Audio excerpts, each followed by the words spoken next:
ណារ៉េតមិនរវល់ឬរំថ្មចោលឆ្កែទេក៏ប៉ុន្តែឥឡូវនេះគឺឆ្កែខំមែនតើគឺខំមួងណារ៉េតតែម្ដងដូច្នេះជាម្ចាស់ខ្លួនហើយនៅមានដង្ហើមដក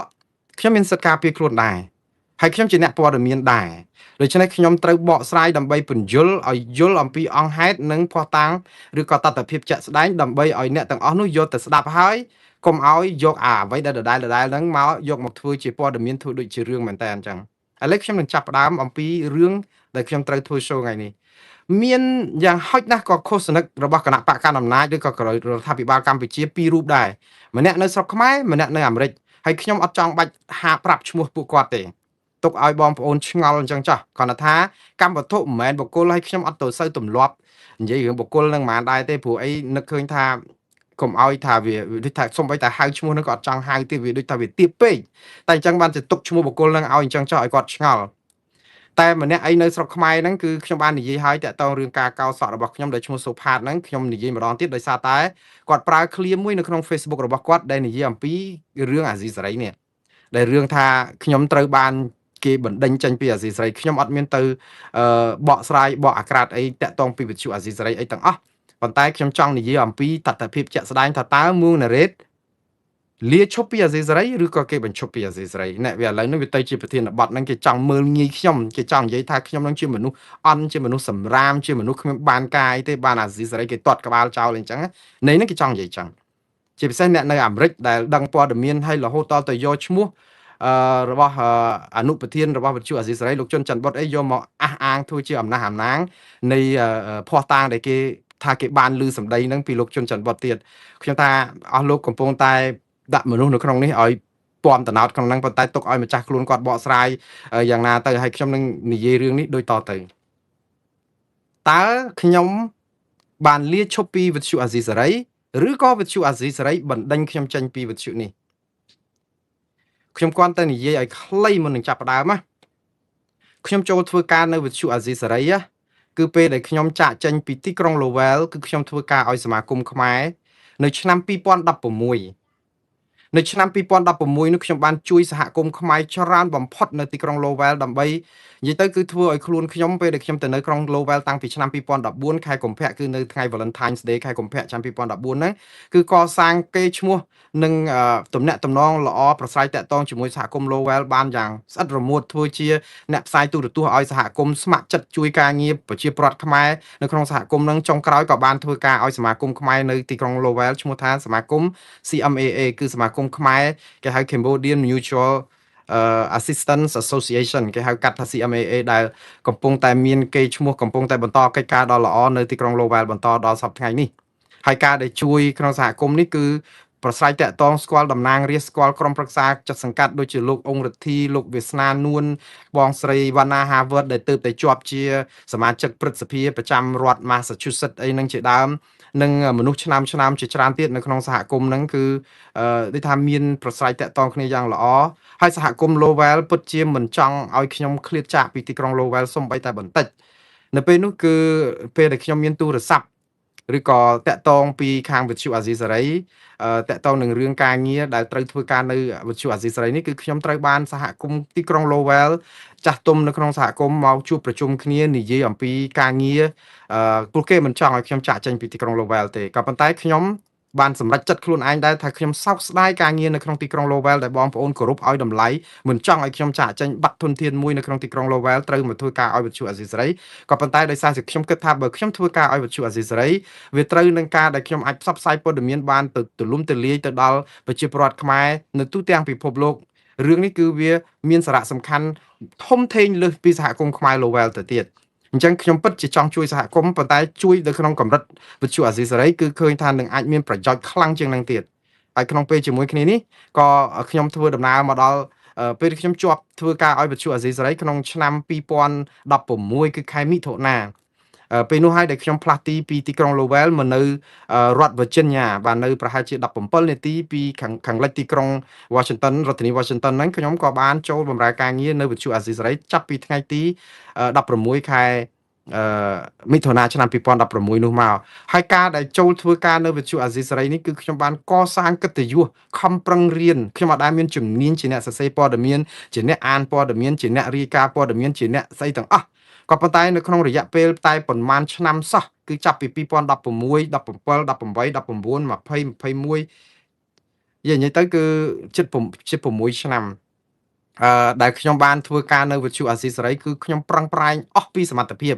មិនមែនដើម្បីបុគ្គលខ្ញុំទេដើម្បីស្ថាប័នវិទ្យុអាស៊ីសេរីផងតាមពិតស្ថាប័នគេល្បីយូរហើយវាមិនមែនខ្ញុំទៅឲ្យគេល្បីទេក៏ប៉ុន្តែខ្ញុំក៏ជាផ្នែកមួយក្នុងការដែលលើកស្ទួយមុខមាត់អាស៊ីសេរីនិងកិច្ចការងារតាមសមត្ថភាពរបស់ខ្ញុំចាក់ស្ដែងខ្ញុំទៅយកព័ត៌មានខ្ញុំសម្ភាសភ្ញៀវខ្ញុំបានសម្ភាសមនុស្សគ្រប់គ្នាស្ទើរតែគ្រប់គ្នាហើយមនុស្សសំខាន់ដោយទាំងលោកសំរងស៊ីដោយទាំងបុគ្គលឆ្នើមដទៃទៀតក្នុងនយោបាយជាច្រើនហើយនៅក្នុងនោះក៏ខ្ញុំបានក្លាយទៅជាអ្នកបកប្រែមិនមែនអ្នករាយការណ៍ព័ត៌មាននៅវិទ្យុអាស៊ីសេរីគឺបកប្រែព័ត៌មានដែលមានជាភាសាខ្មែរទៅជាភាសាអង់គ្លេសដើម្បីឲ្យវិទ្យុអាស៊ីសេរីផ្សាយចេញទៅពិភពលោកពីដំណឹងខ្មែរជាភាសាអង់គ្លេសទៀតឲ្យដឹងអំពីរឿងរ៉ាវដែលកើតឡើងនៅស្រុកខ្មែរដូច្នេះការងារនេះគឺមានកម្រិតមួយដោយសារចំណេះជំនាញភាសាអង់គ្លេសស្ទាត់ជំនាញរបស់ខ្ញុំបានជួយកិច្ចការងារនេះច្រើនហើយនៅក្នុងពេលនោះជាប្រវត្តិសាស្ត្រនៅក្នុងវិទ្យុអាស៊ីសេរីអត់ដែលមានពីមុនមកទេគឺខ្ញុំដោយសារចំណេះជំនាញខ្ញុំជាអ្នកបកប្រែផ្ទាល់មាត់នៅសាលាក្តីខ្មែរក្រហមរយៈពេល7ឆ្នាំនៅស្រុកខ្មែរបកប្រែពីខ្មែរទៅអង់គ្លេសនិង3ឆ្នាំបន្តទៀតពេលដែលខ្ញុំចាក់ចេញពីស្រុកខ្មែរក្នុងខែកុម្ភៈឆ្នាំ2024មកដល់ទីក្រុងឡុងប៊ិចរដ្ឋដល់ទីក្រុង Lowell នេះគឺខ្ញុំបន្តធ្វើការឲ្យសាលាក្តីខ្មែរក្រហមក្នុងភាគី UN គឺអង្គការសហប្រជាជាតិ3ឆ្នាំទៀតក្នុងការបកប្រែឯកសារសាលក្រមសាលដីកានិងឯកសារជាច្រើនទៀតនិងពិនិត្យផ្ទៀងផ្ទាត់សំណេរបកប្រែអីឡាក់នឹងឡាក់ដែលខ្ញុំបានបន្តការងារ3ឆ្នាំសរុបទៅខ្ញុំធ្វើការឲ្យសាលាក្តីខ្មែរក្រហម10ឆ្នាំមានន័យថាខ្ញុំកំពុងធ្វើការនៅសមាគមខ្មែរនៅ Lowell នៅ Lai នឹងខ្ញុំកំពុងតែធ្វើការឲ្យសាលាក្តីខ្មែរក្រហមក្នុងពេលជាមួយគ្នាគឺខ្ញុំមានការងារ2រួចស្រេចទៅហើយពេលមកដល់វិទ្យុអាស៊ីសេរីនេះដោយសារបទពិសោធន៍ការងារក្នុងនាមជាអ្នកបកប្រែពីភាសាខ្មែរទៅអង់គ្លេសយ៉ាងស្ទាត់ជំនាញនៅឯសាលាក្តីខ្មែរក្រហមនេះគឺធ្វើឲ្យអាស៊ីសេរីបើកទំព័រប្រវត្តិសាស្ត្រថ្មីមួយទៀតនៅក្នុងការផ្សាយព័ត៌មានផ្ទាល់ដែលសម្ភាសភ្ញៀវបរទេសតំណាងរាស្ត្រកាលនឹងមានតំណាងរាស្ត្រទាំងលោក Ted Yoho ទាំងលោក Alan Lowenthal ទាំងលោក Steve Chabot ឬអ្នកដទៃទៀតមានបុគ្គលល្បីៗជាច្រើនទៀតដែលជាតំណាងរាស្ត្រសហរដ្ឋអាមេរិកដែលចូលមកក្នុង studio របស់វិទ្យុអាស៊ីសេរីដែលមានបទសម្ភាសបកប្រែផ្ទាល់តែម្ដងដោយខ្ញុំប្រើចំណេះជំនាញរបស់ខ្ញុំបកប្រែដែលមិនដែលធ្លាប់មាននៅក្នុងវិទ្យុអាស៊ីសេរីនេះដូច្នេះការងារខ្ញុំបានជួយឲ្យអាស៊ីសេរីមានផ្លែកមុខផ្លែកមាត់តាក់ទងនឹងសេវាបកប្រែដោយសារតែមានបុគ្គលិកមានចំណេះជំនាញភាសាខ្មែរនិងអង់គ្លេសស្ទាត់ជំនាញជួយបកប្រែបដិញបងប្អូនដឹងហើយបកប្រែបដិញទៅមើលឯកសារច្រើនណាស់ដែលខ្ញុំបានធ្វើហើយខ្ញុំបានអភិវឌ្ឍខ្លួនយ៉ាងលឿននៅក្នុងវិស័យសារព័ត៌មាននៅអាស៊ីសេរីនេះគឺដោយសារតែចំណេះជំនាញភាសាអង់គ្លេសរបស់ខ្ញុំហើយក៏ដោយសារតែការពូកែស្ដាប់ពូកែធ្វើអនុវត្តគោរពតាមគោលការណ៍និងរៀនពីរៀមច្បងកិច្ចការងារត្រឹមតែរយៈពេលប្រហែលឆ្នាំគឺខ្ញុំអាចធ្វើព័ត៌មានបានបទវិភាគនិងព័ត៌មានអីយ៉ាងច្រើនដូច្នេះសរុបសេចក្តីមកគឺខ្ញុំបានក្លាយទៅជាទ្រព្យដ៏សកម្មរបស់វិទ្យុអាស៊ីសេរីមិនចំពោះតាវិស័យបកប្រែភាសាបកប្រែផ្ទាល់មាត់សរសេរអត្ថបទព័ត៌មានរាយការណ៍ព័ត៌មានធ្វើជាអ្នកផ្សព្វផ្សាយព័ត៌មានសម្ភាសភ្ញៀវអីគឺថាមួយចប់ទាំងកម្មវិធីគ្រប់បែបយ៉ាងដែលអាស៊ីសេរីមានដូច្នេះគឺខ្ញុំធ្វើបានទាំងអស់ហើយមិនត្រឹមតែប៉ុណ្ណោះត្រូវបានថ្នាក់លើទុកចិត្តរហូតដល់ទៅចូលប្រជុំផ្នែក editorial ប្រជុំនិពន្ធនយោបាយទៅទៀតកម្រិតខ្ពស់ណាស់គឺកម្រិតតលតែថ្នាក់ដឹកនាំរបស់វិទ្យុអាស៊ីសេរីហ្នឹងគឺកម្រិតដូចជាលោកសំពូលីឬក៏លោកជុនច័ន្ទបុតអីចូលទៅក្នុងកិច្ចប្រជុំហ្នឹងក៏ប៉ុន្តែដោយសារតែសមត្ថភាពការងាររបស់ខ្ញុំហ្នឹងក៏បានចូលទៅប្រជុំដើម្បីនិយាយអំពីការរបៀបគ្រប់គ្រងព័ត៌មានកម្រិតខ្ពស់នៅក្នុងការដែលត្រូវផ្សព្វផ្សាយព័ត៌មានយ៉ាងម៉េចឲ្យសុក្រិតឲ្យមានតុល្យភាពឲ្យអីលាក់នឹងលាក់ជាមួយនឹងសេវាផ្សេងទៀតដែលជាប្រធានវិទ្យុទាំងអស់8សេវាផ្សេងទៀតមានភាសាឡាវភូមាមានកូរ៉េមានវៀតណាមមានភាសាចិនកតាំងចិនមែនដារិនឬក៏មានអ៊ុយហ្គ័រមានអីហ្នឹងគឺសេវាទាំងអស់មកប្រជុំគ្នាមេហ្នឹងគឺស្ទើរតែរៀងរាល់សប្តាហ៍ទៀតនៅពេលដែលមេត្រូវការឲ្យជំនួសនៅក្នុងកិច្ចប្រជុំធំណាស់ដូច្នេះកិច្ចការងារនេះគឺខ្ញុំធ្វើកិច្ចការងារច្រើនមែនតើនៅវិទ្យុអាស៊ីសេរីសង្ខេបនេះឬដែលជាហេតុផលដែលអាស៊ីសេរីត្រូវបដិញក្បាលខ្ញុំចេញដោយសារតែខ្ញុំអត់ប្រយោជន៍ដោយសារតែខ្ញុំគ្មានបានការដោយសារតែខ្ញុំមិនចេះធ្វើការដោយសារតែខ្ញុំអីខ្ញុំជឿថាអាស៊ីសេរីគួរតែសោកស្ដាយបំផុតនៅពេលដែលបាត់ខ្ញុំពីអាស៊ីសេរីបានសមបើយើងនិយាយឲ្យមានសច្ចយុត្តិធម៌ហើយមានតែលោកសំពូលីទេដែលប្រធានវិទ្យុអាស៊ីសេរីទេដឹងរឿងនេះពិតទៅសួរគាត់ទៅខ្ញុំថាមនុស្សដែលចង់បានឲ្យមួងណារ៉េតនៅបន្តការងារនៅវិទ្យុអាស៊ីសេរីយូរជាងគេគឺលោកសំពូលីបាទ ខ្ញុំពិតជាអរគុណលោកសំពូលីដែរដែលជាមេដឹកនាំវិទ្យុអាស៊ីសេរីដែលស្គាល់អំពីគុណតម្លៃរបស់បុគ្គលិកដែលគួរឲ្យទុកចិត្តហើយប៉ុន្តែការសម្រេចរបស់ខ្ញុំមានហេតុផលដែលខ្ញុំចាក់ចេញពីអាស៊ីសេរីមានច្រើនយ៉ាងណាតែខ្ញុំអត់ទៅសើរឿងឡើងវិញទេគ្រាន់តែខ្ញុំចង់ជម្រាបជូនបងប្អូនថាសមត្ថភាពខ្ញុំណាគឺបើខ្ញុំទៅធ្វើការនៅកន្លែងណាក៏ដោយគឺខ្ញុំខ្លួនឯងនេះជាអ្នកសម្រេចដើរចេញមិនដែលស្ថាប័នដើរចេញទេព្រោះស្ថាប័នគឺគេចង់ទុកខ្ញុំឲ្យនៅទីនោះឲ្យបានយូរកាន់តែល្អព្រោះវាជាទ្រព្យសម្រាប់គប់ចន្ទាឬក៏ទ្រព្យសកម្មសម្រាប់ស្ថាប័នរបស់គេជាមុខមាត់របស់គេដែរហើយបងប្អូនត្រូវចាំណាការដែលខ្ញុំមួងណារ៉េតចាក់ចេញពីអាស៊ីសេរីនេះណាគឺអាស៊ីសេរីត្រូវការសោកស្ដាយវាត្រូវការបាត់មុខមាត់របស់ខ្លួនដែលបុគ្គលិកមួយដែលសកម្មដែលធ្វើការនៅក្នុងស្ថាប័នរបស់ខ្លួនបានប្រយោជន៍យ៉ាងច្រើនស្រាប់តែដើរចេញតើអ្នកណាដែលខាត់ប្រយោជន៍គឺ management អ្នកគ្រប់គ្រងគេច្បាស់ជាមិនសប្បាយចិត្តទេបុគ្គលិកដែលឆ្នើមដែលល្អធ្វើការដើរចេញគេច្បាស់ជាបារម្ភគេអាចនឹងចោទប្រកាន់ខាងគ្រប់គ្រងនឹងមានបញ្ហាអីបានបុគ្គលិកល្អធនធានដ៏ល្អដើរចេញពីខ្លួនអញ្ចឹងអ្នកគ្រប់គ្រងចង់មិនចង់គេមិនចង់ឲ្យដើរចេញទេអានេះយើងនិយាយអំពីសច្ចយុត្តិធម៌ logic ប៉ុន្តែអស់លោកទាំងអស់គ្នាហ្នឹងបំពុលព័ត៌មានសតតាអាស៊ីសេរីបណ្ដេញខ្ញុំចេញស្អីណាថាខ្ញុំនឹងគេដឹងច្បាស់ហើយជុនច័ន្ទបុតណាគេលើកឈ្មោះលោកជុនច័ន្ទបុតអីមកនិយាយអីណាព័ត៌មានហ្នឹងគេប្រាប់គេហើយចោះលោកជុនច័ន្ទបុតហ្នឹងអីក៏មាត់អេកអូចម៉េះហើយលោកជុនច័ន្ទបុតហ្នឹងគាត់សិតជាអ្នកសារព័ត៌មានអាជីពដែរបើគាត់អេកអូចអញ្ចឹងមែនមានតែប្រវត្តិសាស្ត្រទេជាអ្នកដែលសម្រេចការអេកអូចឬក៏យ៉ាងម៉េចតែខ្ញុំមិនជឿថាគាត់និយាយអញ្ចឹងទេហើយបុគ្គលខ្លួនឯងហ្នឹងចេះចង់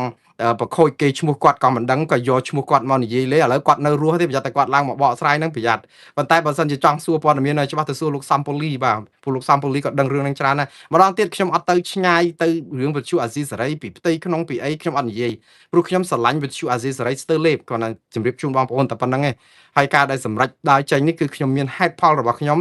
ហើយឥឡូវនេះពេលដែលខ្ញុំមកដល់ទីក្រុងឡុងបិចខ្ញុំមានការងារខ្ញុំមានការកសាងកិត្តិយសកសាងប្រជាប្រិយនិងប្រសិទ្ធភាពស្រ័យតាក់ទងគ្នាជាមួយសហគមន៍សពបែបយ៉ាងគ្រប់ឋានៈគ្រប់ឋានានុក្រមគ្រប់អីក៏ដោយហើយខ្ញុំបានខ្លាយជាទ្រព្យសម្បត្តិដ៏គប់ចន្ទាសម្រាប់សាលាក្រុងឡុងបិចដែលគ្រប់គ្នាក៏ចង់បានឲ្យនៅបន្តទាំងអភិបាលក្រុងទាំងចៅសង្កាត់ទាំងក្រុមប្រឹក្សាក្រុងទាំងផ្នែកគ្រប់ផ្នែកនៅក្នុងសាលាក្រុងឡុងបិចនេះគឺគិតថាខ្ញុំជាទ្រព្យហើយខ្ញុំក៏ជា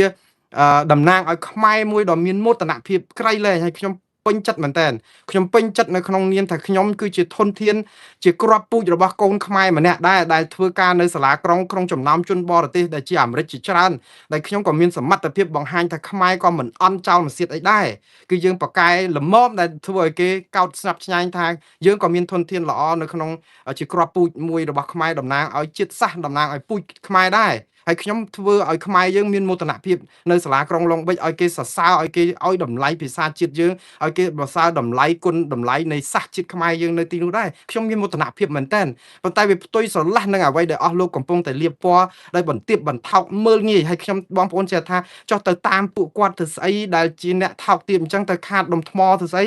ខ្ញុំថាខ្ញុំនិយាយនេះគឺចង់និយាយអំពីការពិតជាក់ស្ដែងហើយចង់ឲ្យដឹងចរិតរបស់ក្រុមអ្នកឃោសនិករបស់គណៈបកកណ្ដាលអំណាចនិងអ្នកគ្រប់គ្រងរដ្ឋាភិបាលកម្ពុជានឹងថាអន់ចេះ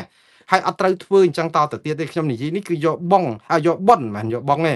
សូមឲ្យអស់លោកកាយតែប៉ុណ្ណឹងហើយបើលឺហើយយកទៅកាយទៅឥឡូវចូលដល់សាច់រឿងមែនតើបងប្អូនពេលដែលមុននឹងខ្ញុំចេញពីវិទ្យុអាស៊ីសេរីបងប្អូនប្រហែលជានៅចាំហើយប្រហែលជានៅម្ដុំប្រហែលជាថ្ងៃទី19ខែឧសភាឆ្នាំ2022នេះនៅក្នុងខែហ្នឹងខែឧសភាអញ្ចឹងកាលពី4ឆ្នាំមុនកាលហ្នឹងគឺមានប្រជុំកំពូលមួយគេហៅថាកំពូលអាស៊ានអាមេរិក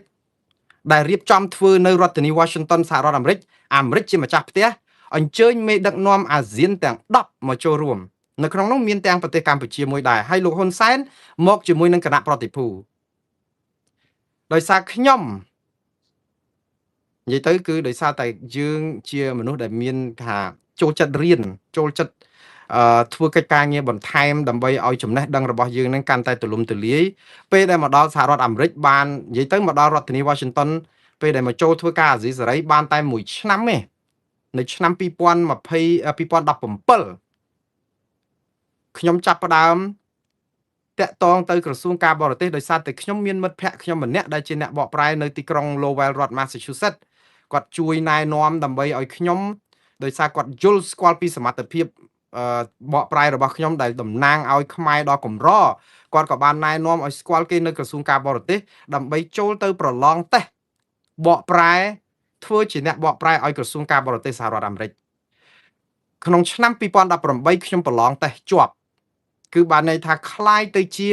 អ្នកបកប្រែឯករាជ្យអត់ទៅតាមអ្នកមិនមែនជាអ្នកបកប្រែយកប្រាក់បៀវត្សជាប្រចាំធ្វើការនៅក្រសួងបរទេសទេតែជាអ្នកបកប្រែខ្មែរប្រចាំក្រសួងការបរទេសឯករាជ្យគឺនៅពេលដែលរដ្ឋមន្ត្រីនាយករដ្ឋមន្ត្រីគណៈប្រតិភូមកពីកម្ពុជាគឺជាគណៈប្រតិភូ VIP ពិសេសភ្ញៀវលំដាប់ខ្ពស់ត្រូវការជួបប្រជុំត្រូវការបំពេញទស្សនកិច្ចនៅសហរដ្ឋអាមេរិកខ្ញុំคล้ายទៅជាអ្នកបកប្រែខ្មែរប្រចាំក្រសួងការបរទេសនិងអ្នកបកប្រែខ្មែរដទៃទៀតដែលមានប្រហែល 4-5 នាក់ហ្នឹងដែលគេត្រូវចាត់ចែងដើម្បីជួយបកប្រែសម្របសម្រួលគណៈប្រតិភូមកពីប្រទេសកម្ពុជាដែលត្រូវការអ្នកបកប្រែហើយខ្ញុំបានបំពេញការងារនេះស្របច្បាប់ក្នុងនាមជាអ្នកបកប្រែឯករាជ្យនៅក្រសួងការបរទេសនេះតាំងពីឆ្នាំ2018ពោលគឺនៅពេលដែលចូលវិទ្យុអាស៊ីសេរីបាន2ឆ្នាំខ្ញុំបានក្លាយទៅជាអ្នកបកប្រែរបស់ក្រសួងការបរទេសហើយអាជ្ញាប័ណ្ណបកប្រែក្រសួងការបរទេសឬក៏ credential ឬប័ណ្ណនៃសម្រាប់បកប្រែនៅក្រសួងការបរទេសនេះគឺជាការបកប្រែផ្ដល់សិទ្ធិឲ្យខ្ញុំបកប្រែឲ្យក្រសួងការបរទេសមួយជីវិតអត់មានផ្លាស់ប្ដូរអត់មានកែប្រែអត់មានហួសសុពលភាពទេព្រោះខ្ញុំបានធ្វើតេស្តជាប់ទាំងបកប្រែសរសេរបកប្រែផ្ទាល់មាត់ទាំងបណ្ដេញទាំងប្រដាក់ទាំងអីទាំងអស់ហើយខ្ញុំជាអ្នកបកប្រែគេហៅជា VIP interpreter គឺអ្នកបកប្រែកម្រិត high level meeting ខ្ញុំបកប្រែសម្រាប់តែកម្រិតគណៈប្រតិភូជាន់ខ្ពស់កម្រិតចាប់ពីរដ្ឋមន្ត្រីឡើងទៅឬក៏អគ្គបញ្ជាការនិងប្រធានាធិបតីសហរដ្ឋអាមេរិកតែម្ដងហើយការងារនេះខ្ញុំបានធ្វើនៅទីក្រុង Washington រដ្ឋធានី Washington ហ្នឹងនៅពេលដែលខ្ញុំកំពុងតែធ្វើការឲ្យវិទ្យុអាស៊ីសេរីគឺខ្ញុំមានការងារ2ហើយការងារនេះជាប្រចាំពេលដែលខ្ញុំមានការងារបកប្រែនៅខាងក្រៅគឺខ្ញុំតែងតែសុំច្បាប់វិទ្យុអាស៊ីសេរីដើម្បីជូនដំណឹងទៅគេថាខ្ញុំសុំច្បាប់ហើយប្រាប់ថាខ្ញុំទៅបកប្រែអីចឹងទៅពេលអានេះគឺជាកិច្ចការឯកជនក្រៅទេមិនតាក់ទងនឹងវិទ្យុអាស៊ីសេរីទេហើយខ្ញុំធ្វើកិច្ចការងារនេះយូរហើយសូម្បីតែឥឡូវនេះដែលខ្ញុំធ្វើការឲ្យសាលាក្រុងឡុងប៊ិចនៅឡើយនេះក៏ខ្ញុំនៅតែបំពេញការងារជាអ្នកបកប្រែនៅក្រសួងការបរទេសដដែលទេព្រោះគេត្រូវការគឺខ្ញុំទៅហើយខ្ញុំបកប្រែឲ្យតុលាការទូទាំងសហរដ្ឋអាមេរិកតុលាការមិនមែនកម្រិតតែថ្នាក់មូលដ្ឋានទេគឺតុលាការកម្រិតសហព័ន្ធទៅទៀតមានអ្នកបកប្រែខ្មែរតិចតួចណាស់ដែលបកប្រែកម្រិតសហព័ន្ធបានន័យថាកម្រិតជាតិមានច្រើនណាស់អ្នកបកប្រែកម្រិតជាមូលដ្ឋានដូចថ្នាក់ស្រុកថ្នាក់ឃុំអីចឹងប៉ុន្តែកម្រិតថ្នាក់ជាតិនេះគឺមានតិចណាស់នៅក្នុងនោះខ្ញុំក៏មាននៅក្នុងបញ្ជីនៃអ្នកបកប្រែកម្រិតថ្នាក់សហព័ន្ធឬក៏ថ្នាក់ជាតិនេះដែរហើយជាភ័ស្តុតាងជាក់ស្ដែងដែលខ្ញុំចង់បញ្ជាក់ថាកម្រិតថ្នាក់ជាតិនេះគឺគេហៅខ្ញុំទៅបកប្រែនៅរដ្ឋ Miami នេះបកប្រែប្រហែលជាថ្មីនេះដែរតាក់ទងរឿងស្វាក្តាមដែលលោកគ្រីម៉ាផលដែលជាមន្ត្រីកសិកម្មនៅស្រុកខ្មែរដែលគេចោទប្រកាន់ពីបទជួញដូរស្វាក្តាមនេះដែលធ្វើឲ្យផ្អើលក៏ក្រើកពេញសហរដ្ឋអាមេរិកហើយគេយកមកចាប់ឃាត់ខ្លួនគាត់នៅពលានយន្តហោះJF Kennedy នៅ New York ពេលដែលគាត់ធ្វើដំណើរមកបំពេញទស្សនកិច្ចក្នុងនាមក្រសួងកសិកម្មរុក្ខាប្រមាញ់អីប្រទេសកម្ពុជាហើយដល់ពេលហើយមកដោយសារតែគេរកឃើញអំពីការជួញដូរស្វាក្តាមយ៉ាងរង្គាលពីប្រទេសកម្ពុជាចូលមកសហរដ្ឋអាមេរិកដោយសារតែការចាប់ស្វាពីព្រៃយកមកដាក់ចូលនៅក្នុងអាកន្លែងកសិដ្ឋានចិញ្ចឹមស្វាអត់មានប្រកាសពូជទេគឺចាប់ដឹកដាក់ចូលក្នុងកេះដឹកមកហើយដែលមានពាក់ព័ន្ធនឹងមន្ត្រីកសិកម្មនៅប្រទេសកម្ពុជាដោយទាំងលោកគ្រីម៉ាផលផងហើយខ្ញុំក៏បានចូលរួមទៅបកប្រែ2សប្តាហ៍កម្រិតជាតិគឺបានន័យថារដ្ឋាភិបាលអាមេរិកចោទប្រកាន់រដ្ឋាភិបាលកម្ពុជាក្នុងមន្ត្រីរដ្ឋាភិបាលកម្ពុជាតាក់ទងនឹងការរត់ពន្ធស្វាក្តាមនៅក្នុងនេះគឺជាឧទាហរណ៍ជាក់ស្ដែងមួយនៅក្នុងការដែលខ្ញុំបានទៅបកប្រែនៅក្នុងកម្រិតថ្នាក់ជាតិបាទព្រោះអីបទអក្រិតនេះគឺអក្រិតថ្នាក់ជាតិមិនមែនអក្រិតនៅក្នុងមូលដ្ឋានទេគឺអក្រិតធ្ងន់ធ្ងរហើយកម្រិតខ្ពស់មែនតើអាហ្នឹងគឺថ្មីបាទជាឆ្នាំ2025 24នេះខ្ញុំភ្លេចដែរព្រោះអីរឿងច្រើនពេកខ្ញុំនៅតែបំពេញការងារក្រៅពីនោះពេលដែលខ្ញុំនៅរដ្ឋធានី Washington សហរដ្ឋអាមេរិកពេលដែលខ្ញុំកំពុងធ្វើការឲ្យវិទ្យុអាស៊ីសេរីពេលដែលខ្ញុំបានអាជ្ញាប័ណ្ណដែលប្រឡងជាប់នៅក្រសួងនៅក្រសួងការបរទេសដែលខ្លាយទៅជាអ្នកបកប្រែលំដាប់ VIP ហ្នឹងសម្រាប់គណៈប្រតិភូពិសេសហ្នឹងគឺខ្ញុំក៏បានជាប់តេស្តអនុញ្ញាតឲ្យបកប្រែនៅក្នុងតុលាការកម្រិតតុលាការកំពូល និងតុលាសាឡាឧទ្ធរណ៍នៅរដ្ឋធានី Washington បកប្រែករណីជាច្រើនតាក់ទងនឹងមានជនជាប់ចោទឬក៏កូនក្តីដែលជាខ្មែរនៅទីនោះដូច្នេះខ្ញុំបានបំពេញការងារហ្នឹងបន្ថែមទៅលើការងារវិទ្យុអាស៊ីសេរីដូច្នេះការងារតុលាការក៏ខ្ញុំមានការងារបកប្រែក៏ខ្ញុំមានហើយក៏បាននៅឆ្នាំ2022ហ្នឹងគឺខែឧសភាប្រហែលជាថ្ងៃ19អីហ្នឹងខ្ញុំក៏បានចូលទៅ